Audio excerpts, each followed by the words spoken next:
Isang mapagpalang umaga sa ating lahat, mga kapatid ko kay Kristo, mula sa The Solid Rock Morning Devotion.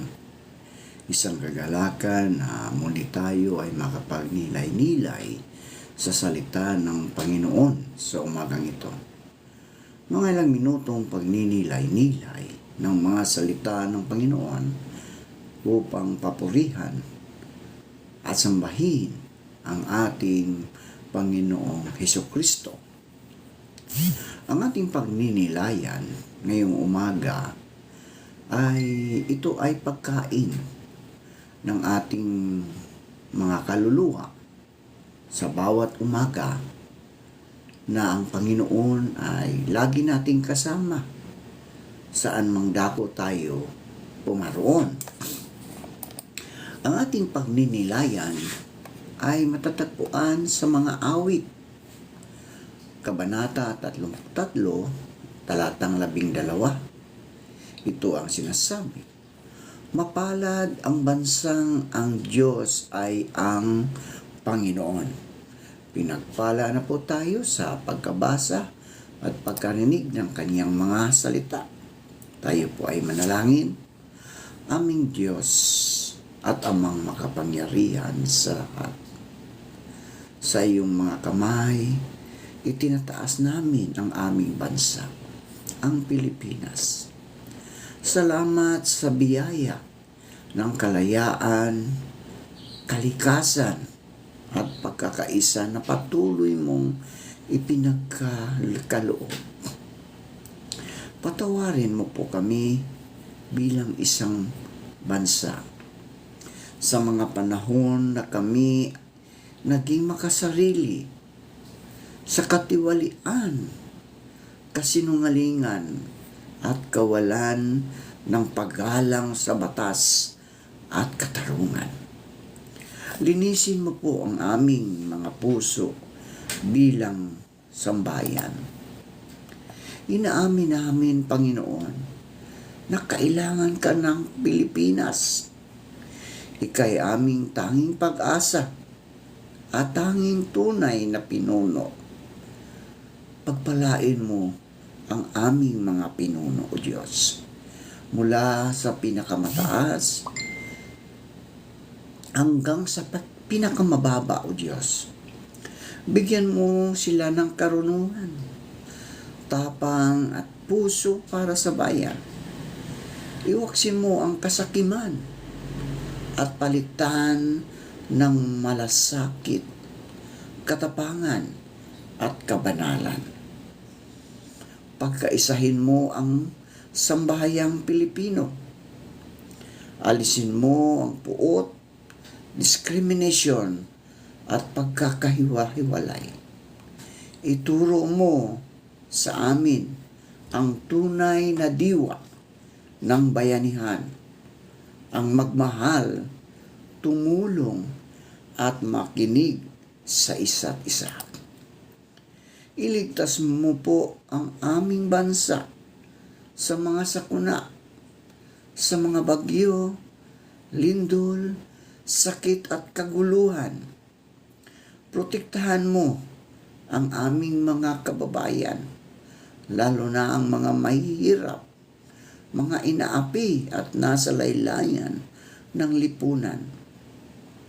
At higit sa lahat, O Diyos, dalhin mo ang Pilipinas sa iyong panan. Naway makilala ka ng bawat Pilipino bilang Diyos na buhay at mamuhay kami ng may takot sa iyo at magpagmamahal sa kapwa. Sa iyo ang Pilipinas, O Diyos. Sa iyo ang kapangyarihan, kaluwalhatian at karangalan magpakailanman. Sa pangalan ni Jesus, Amen.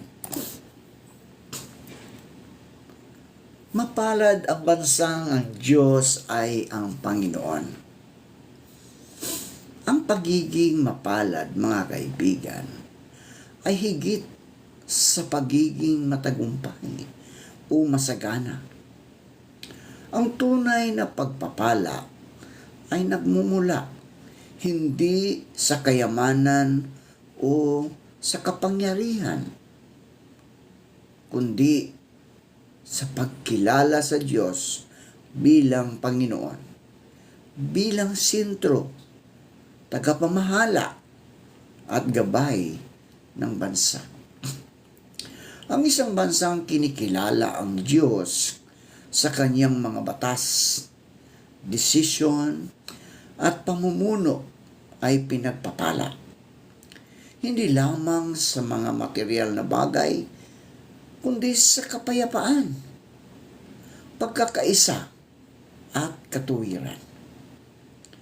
Kung ang Diyos ay Panginoon ng isang bansa o isang bayan, hindi lamang simbahan ang banal, kundi ang buong pamamahalaan, paaralan, at tahanan.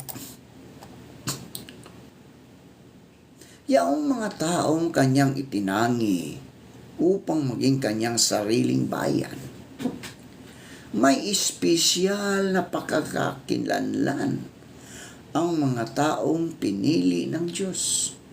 Sila ay tinawag upang mamuhay ayon sa kanyang kalooban, hindi ayon sa dikta ng mundo. Ito'y paalala na ang pagpapala ay may kaakibat na pananagutan. Hindi sapat na ang isang bansa ay magpahayag na makadiyos. Kailangan itong isinasabuhay ang kabanalan, ang katarungan, at awa. Ang piniling bayan ng Diyos ay hindi palaging perpekto. Pero ito ay laging tinatawag na magsisi, magbalik loob, at maglingkod sa Panginoon. Sa panahon ngayon, mga kaibigan, napakaraming hamon ang kinakaharap ng ating bansa. Naroon ang korupsyon sa pamahalaan, pagkawatak-watak dahil sa politika at ideolohiya. Naroon ang kahirapan at kawalan ng pantay-pantay na oportunidad. Naroon ang kawalan ng tiwala sa mga institusyon, paglamig ng pananampalataya ng maraming mamamayan. Sa gitna ng mga itong mga kaibigan, ang tanong ng marami, may pag-asa pa ba ang bansa? Ang sagot sa mga awit 33, talatang 12, ay isang matatag na oo. No? Oo. May pag-asa kung ang Diyos ang ating Panginoon. Ang tunay na kaunlaran, mga kaibigan, ng bayan, ng isang bayan, ay hindi lamang nasusukat sa ekonomiya o infrastruktura, kundi sa moralidad, pananampalataya, at pagsunod sa kalooban ng Diyos. Kapag ang Diyos ang kinikilala ng mga pinuno, leader, at mamamayan bilang gabay, nagkakaroon ng malinis at makatarungang pamumuno, mapayapang lipunan, pagmamalasakit sa kapwa, masiglang pananampalataya, at higit sa lahat, mga kaibigan, pag-asa na mayroong direksyon at ilaw. Bilang ordinaryong mamamayan, maaring iniisip nating maliit lang ang ating ambag. Ngunit ang pagbabago ay nagsisimula sa ating puso. Ang tanong, paano?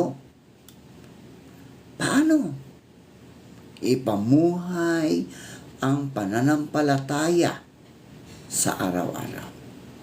Hindi lang tuwing linggo, kundi sa trabaho, sa tahanan, at komunidad. Maging tapat at makatarungan sa kahit anong tungkulin natin bilang guro, bilang estudyante, magulang, empleyado o leader.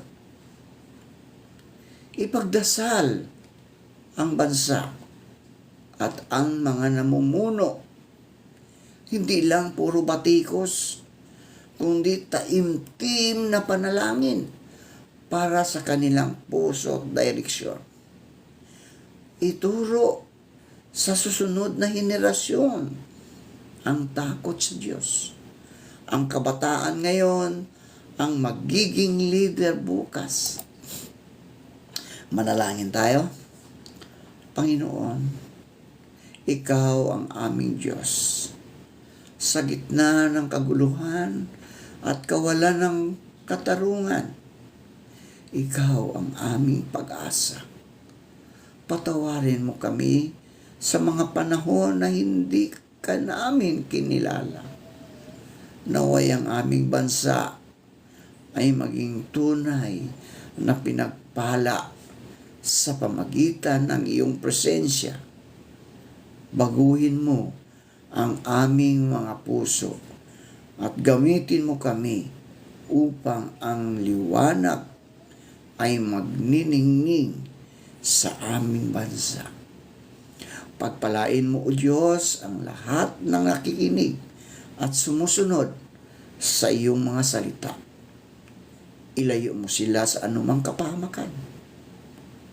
Proteksyonan mo sila, anuman ang kanilang mga ginagawa. Ikaw, O Diyos, ang Panginoon ng sambahayan ng Pilipinas.